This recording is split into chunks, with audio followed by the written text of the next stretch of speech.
Good morning, Pastor Steve here.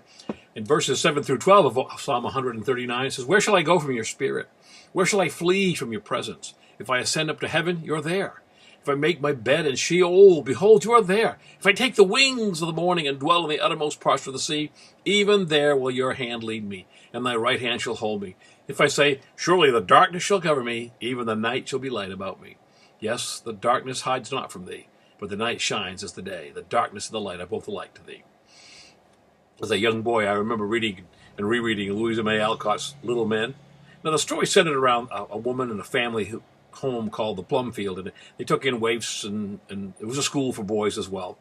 And there was a ne'er-do-well guy, a ruffian, who came and made it his home for a while. But he ran away, and the rules were too hard for him, if I remember the story.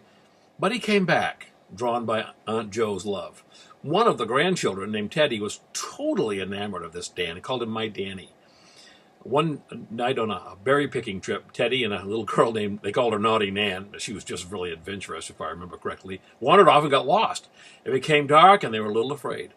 Little Teddy smiled and said, "My Danny will come." When Dad did come and find him later on, he said, "I knew my Danny would come." Are you wondering? Do you feel lost? You have a Danny, too. And if you call out to him in simple faith, the great seeker of souls, the mender of brokenness will show up.